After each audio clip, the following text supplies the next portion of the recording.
Alright, welcome to Falcon Blues TV. Hope you're all doing alright. And at the London Stadium, it's finished West Ham 0, Everton 0, in quite possibly one of the worst games I've ever watched. Absolute shower of shite. Two crap teams, two really bad managers. No, absolutely nothing to write home about that game. Absolute crap. Dyche made a few changes, bringing in Decore and Jared Brandwaite for Michael Keane, which I thought maybe slightly unfair because Tarkowski's injured and he's been absolutely garbage as well for most of the season. You know, I think we were just waiting to see what kind of alehouse ball or Sunday league thing he was going to do. You know, just to make it, because of that tackle last week at Southampton was just as bad. You know, but just wasn't a good game overall. I think the only one who come out of it with any kind of real credit, Ashley Young and Garner Gay, two of the oldest players on the pitch for us. Gay, nothing but running, just constantly running. Always involved in a tackle, always involved in trying to get things moving. And we probably could have scored very early on. Big tackle from their lad, I think it was Somerville, from Decore's shot. Which, again, just he probably didn't even need to take the touch for that one. He probably could have buried it. We'd have been 1-0 up, and that would have been it. We'd have been able to just sit back for the better part of the game. But, you know, I think just the way we're set up just is completely wrong with these players. This team is much better than the sum of its parts. You know, with McNeil being out there was a chance to bring Iliman and Dye into the middle, into that number 10 role behind Calvert-Lewin, which would have given Calvert-Lewin a bit more option. But, you know, and Calvert-Lewin creating it, but he's not scoring goals, and something's got to change. You know, he didn't.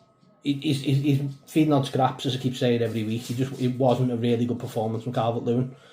I think just in general, I think this team is done with Sean Dyche.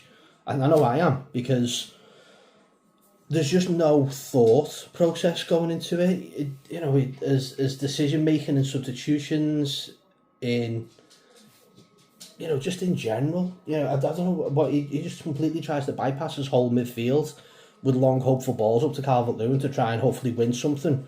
But no one else is reading off him. And if the ball's 60 foot up the pitch and the midfield's still trying to chug along, then, you know, it doesn't work, and something has to change. And I'm sick of actually saying that something has to change, because I've said it every week for God knows how long. You know, we desperately need wingers. Jesper Lindstrom. I mean, Jesus Christ, I just had knee surgery, and I think I could actually put in a better performance than Lindstrom did today. And at one point, I was even screaming, say, put Jack Harrison in there for him. Because even a winger who can't beat a man or cross a ball, again, you know what I mean? Even Jack Harrison isn't an option there as well. And you know that's pretty much the part, and you know the sum of the whole game really. I think when Danny Ings came on for, I think it was around about 80 odd minutes, I think we all knew something was going to happen, and he was unlucky not to score 2 goals and put West Ham in front. I mean, all for Jordan Pickford with 2 terrific saves. The second one was absolutely unbelievable. It's bounced off Tarkowski. It's come up in the air, and he's managed to get his hand on it. Absolutely superb. Again, Jordan Pickford keeping us in these games when it counts. You know, but again, it's another draw. I honestly don't know how everyone goes to watch Everton away. It's fucking horrible. That was such a bad game of football. I honestly just, what's the point? You know what I mean? I don't know whether the players have had enough of him or what, but I know the fans will have done. You know, these decisions that he's making are just not good enough for this Everton side. Like I said, we're better than the sum of the parts that's there. You know, you can improve by putting, like we've all said, put Ndiaye in the middle behind the striker and play him off as a 10. You know, he was happy to do it with McNeil for God knows how long, and that worked twice out of 7 or 8 games that he's been doing it. You know, we'll give Ndiaye a chance. You know, if you put him on the wing, he was up against Aaron Wan-Bissaka, and that was it. Do you know what I mean? He was going to have a game. He was going to be getting chased down all game. So, you know, there was nothing for him. Substitutions, even then, you know, Beto coming on doesn't fill you with any confidence, really, does it?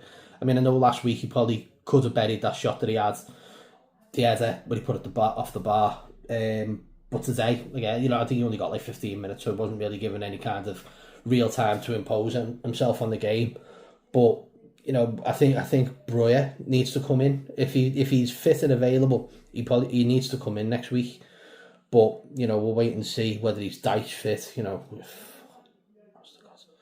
but even you know, he's been going on about having this conundrum of having to worry about like, well, I can't play in the style that I want because you pick a team with 3 goalkeepers, Sean. Mate, that's such poor management. You shouldn't even be managing a Mackies. That's how bad it was. That's how bad it is. You're naming three goalkeepers. You know, we've seen the lads in the under-21s and the under-23s. I'm not saying play them from the start, but start blooding these players. They are going to be players for the future. But if they're scoring more goals than someone like Calvert-Lewin, what's the harm at the moment? We're not, you know, you want options. There's options there.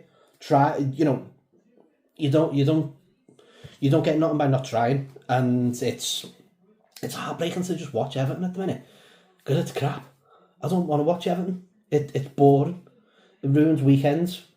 They have been since I was a kid, but but lately it just seems to be getting more and more worse. But anyway, that's my 2 cents on it. I think he got off lightly towards the end of the game there with Ings' couple of shots, and also the one that went off the post around 70 minutes. So he's got off lucky throughout the day today. I think a draw suits both teams. If either team had come away with a win, you'd have felt robbed because neither team deserved to win that game. But anyway, that's me. Make sure you're liking and subscribing to the channel as always. Thank you so much. If you're interested, we still have tickets available for the Mick Rathbone Even Afternoon on Sunday the 24th of November. Tickets are just a tenner. You can get them at falconblues.bigcartel.com on our website, or you can come straight to the pub and pay in a day, or buy tickets in advance from the pub. Anyway, for now, up to fucking toffees, Colin Chong. See you in a bit.